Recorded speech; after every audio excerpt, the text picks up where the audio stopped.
와 성령의 이름으로 말씀드립니다.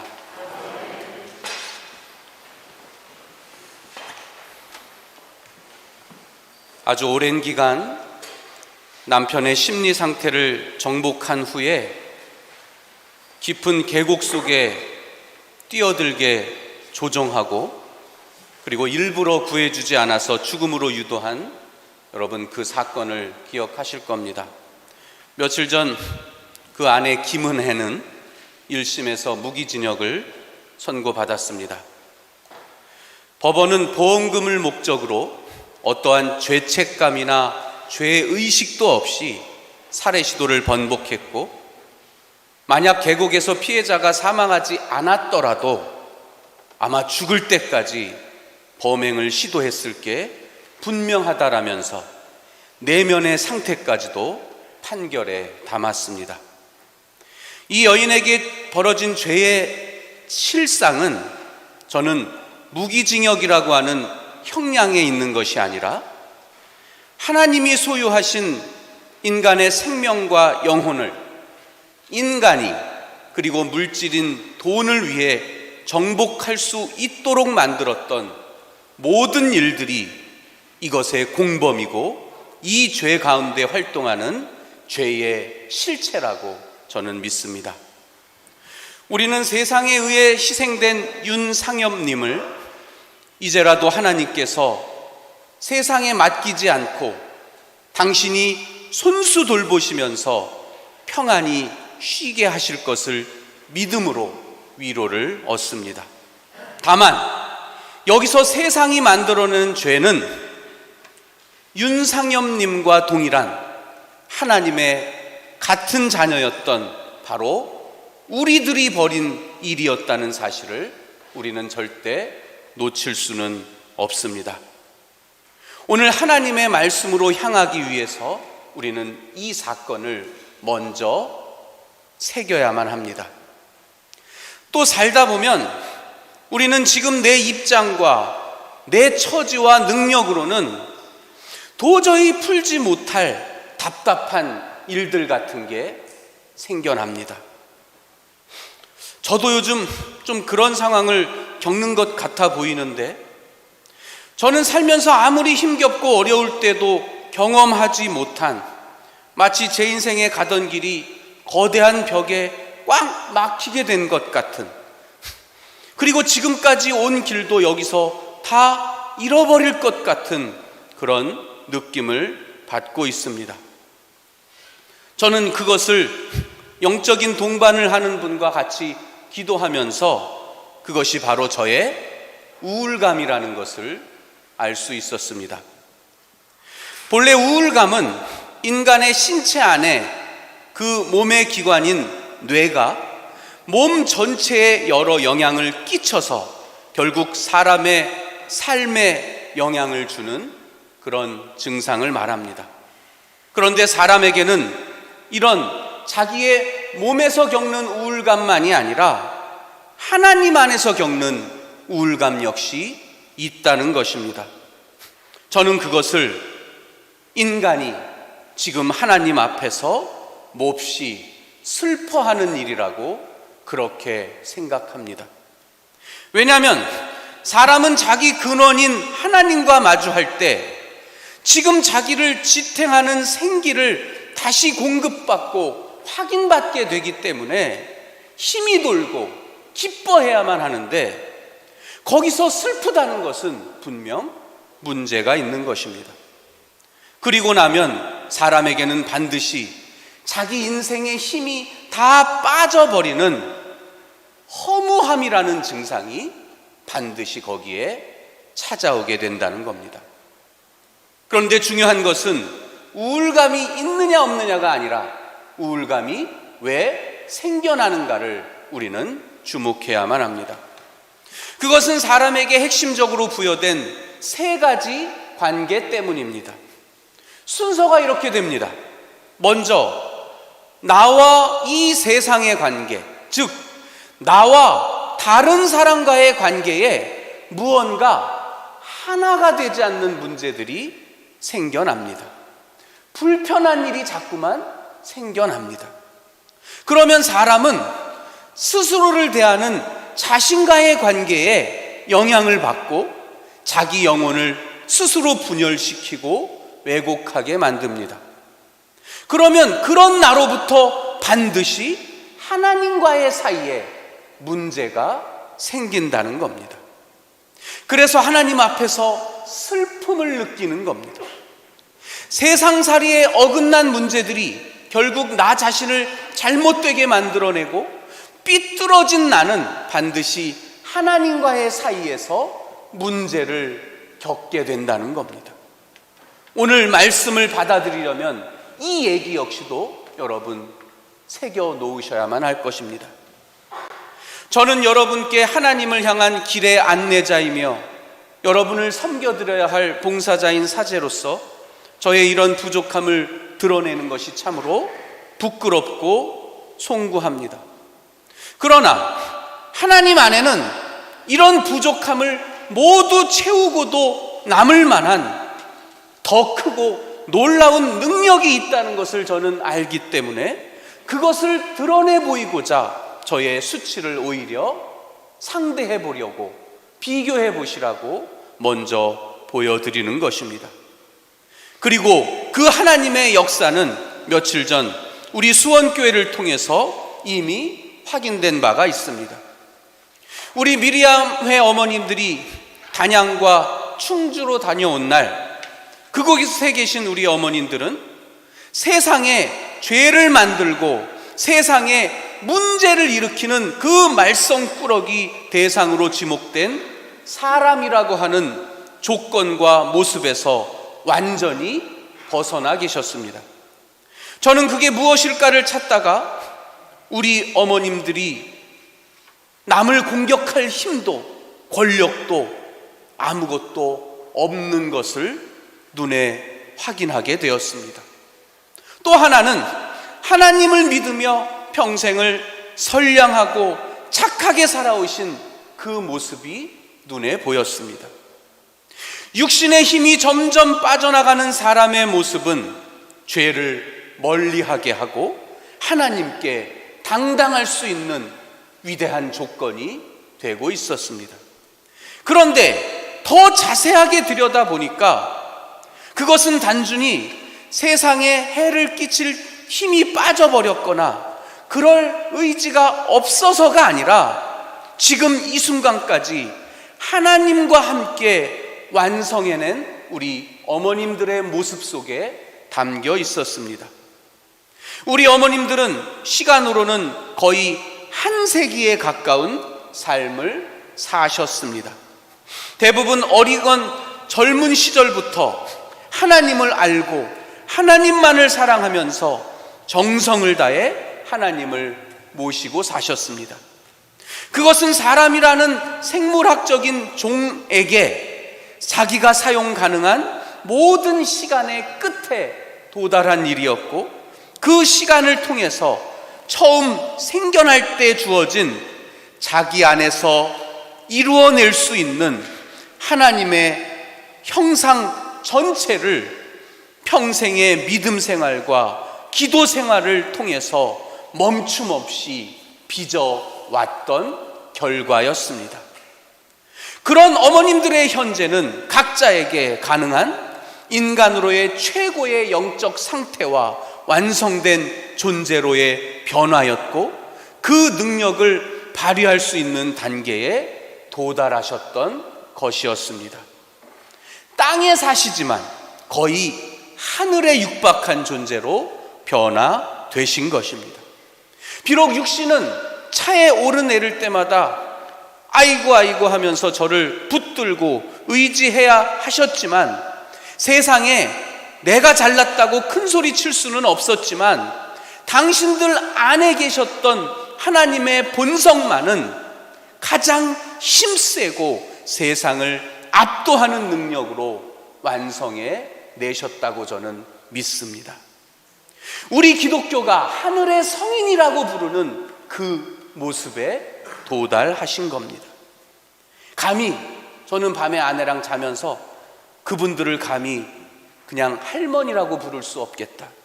그냥 내가 모셔야 할 그냥 우리 교우라고 말할 수가 없는 이 세상의 작은 창조자요, 구원자요, 위대한 스승이라 부를 수밖에는 없었습니다. 저는 여기서 사람은 이 세상을 잘 살기가 힘들고 사람에게 최대 적은 사람이라고 하는 이미 규정돼 버린 이 세상의 공식을 전면 부정할 수 있는 힘을 얻게 되었습니다. 명분을 찾았습니다. 바로 우리 안에는 하나님을 닮아가고 그분의 형상을 자기 안에서 비추어내고 그 빛을 다른 사람에게도 거울처럼 반사시켜 줄 수 있는 신성이 우리에게는 깃들어 있다는 겁니다. 오늘 주님이 말씀하신 자케오의 이야기는 바로 이런 신성을 가진 인간의 이야기입니다. 예수께서 예리고 거리에서 본 자케오는 예수님이 보고 싶었는데 키가 작아서 볼 수가 없었습니다. 성서가 키가 작다고 말하는 것은 신장이 작다는 뜻이 아니라 인간이 무언가에 가려져 있어서, 자기보다 더 큰 장애물에 가려져 있어서 앞을, 하나님을 제대로 바라보지 못한다는 것을 말하는 언어입니다. 또 저의 우울감 같은 하나님 앞의 슬픔, 삶의 허무함, 세상과 깨진 관계를 묘사하는 언어입니다. 저는 그 원인을 앞서서 세상과 나의 문제가 생기고, 그러면 내 자신과의 문제가 생기고, 그 문제가 하나님과의 관계를 어긋나게 한다는 것으로 설명을 드렸습니다. 그럼 여기서 자케오가 세상과 갈등하는 문제는 무엇이겠습니까? 바로 그가 세리의 장, 세관장 세리였다는, 죄인으로 규정된 사람이었다는 겁니다. 그것은 어떤 뜻입니까? 다른 사람과는 구조적으로 잘 더불어 살지 못하게 된 어떤 삶에 굳어버린 형태를 말하는 겁니다. 마치 돈은 많은데 사람들이 껴주지 않는 외로운 부자라고 할까요? 권력은 높은데 사람들이 소중히 여겨주지 않는 그런 외로운 인생이라고 할까요? 나는 잘난 것 같은데 나보다 못한 이들이 나를 사랑해주지 않는 그런 벽을 치고 살아가는 그런 외로운 존재라고 말할 수 있을까요? 아마 우리에게도 이 세상과 다른 사람 사이에서 반드시 이런 벽이 생겨 있다는 것을, 문제가 벌어지고 있다는 것을 보라는 그 이야기일 것이라고 생각합니다. 그런데 이 자케오는 어찌했죠? 가려진 사람들을 앞질러서 길가에 있는 돌무화과나무로 올라갑니다. 주님을 보기 위해서입니다. 그때 그가 주님을 알아보기 전에 주님께서 먼저 그를 알아보셨습니다. 그리고 세관장이라는 세상과는 넘을 수 없는 벽이 쳐져 있는 그 죄인의 이름이 아니라 자케오야, 오늘은 내가 너의 집에 가보고 싶다, 이렇게 말하면서 그의 원래의 이름을 불러주시고 그의 집에서 같이 머물러 주십니다.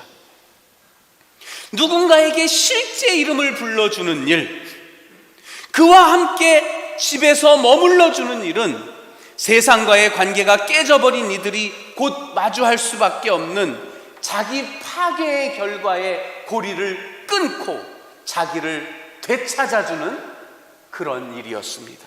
그리고 하나님과의 사이도 회복시켜주는 그런 일이었다는 것을 우리는 쉽게 알아차릴 수 있습니다. 중요한 것은 그러기 위해서 자케오에게 해야 했던 일입니다. 그에게는 2번의 일어서는 일이 필요했습니다. 먼저 나무 위로 올라가서 몸을 곧게 일으켜 세우는 첫 번째 일어섬이 필요했습니다.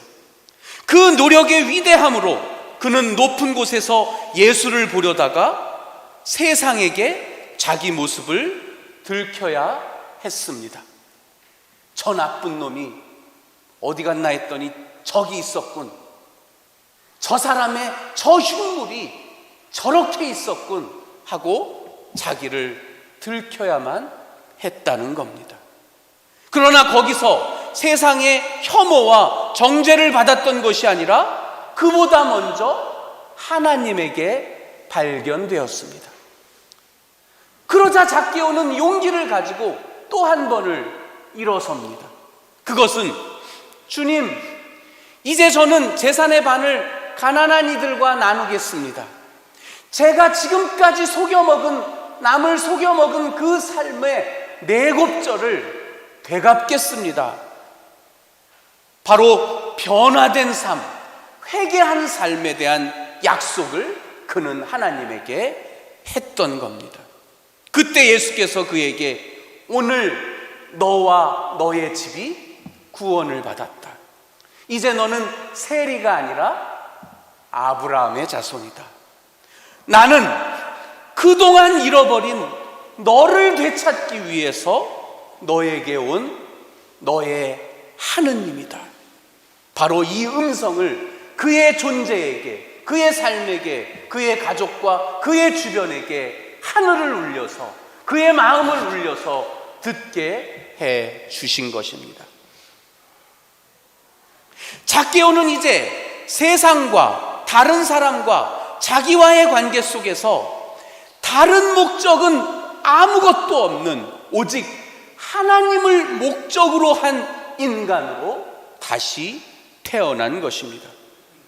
이것이 세상과의 문제 속에서 오히려 우리를 되찾고 하나님과의 관계를 풀어내는 위대한 신성을 발휘한 인간의 승리의 모습입니다.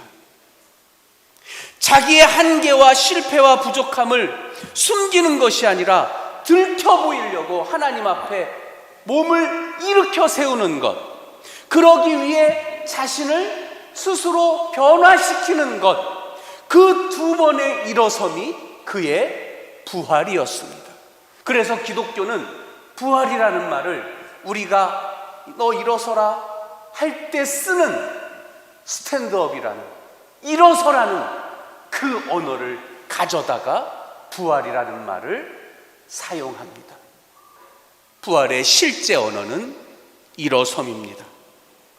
네 발로 진화한 동물과 달리 인간만이 내가 적에게 들키면 강자에게 잡아먹힐 것을 두려워하지 않고 하늘을 향해 두 발로 우뚝 서서 그렇게 진화해 왔다고 우리 선생님은 언제나 말했습니다. 여러분, 여기서 네 발로 기어다니는 교우님은 없습니다. 여러분은 모두 두 발로 하나님을 부끄러워하지 않고 떳떳하게 서 계십니다. 그것이 이미 여러분의 부활이라는 것을 여러분 기억해 주시기 바랍니다. 이 세상과 내 자신과 하나님 사이를 가로막는 나의 경직된 모습, 오래돼서 아주 굳어버린 왜곡된 모습, 고집, 습관, 중독, 그 슬픔의 모습을 부활하신 주님 앞에 우리는 들키지 않으려 감출 것이 아니라 오히려 들킬 수 있을 때 거기서 우리도 주님과 함께 부활한다는 것을 믿으셔야만 합니다. 하나님은 오직 우리의 자랑거리를, 그 자랑을 들으려 이 땅에 오신 분이 아닙니다. 이사야 예언서는 너희의 재물은 역겨워서 이제 더 먹을 게 없다고 그렇게 말합니다. 여러분, 하나님께 자랑하지 마십시오.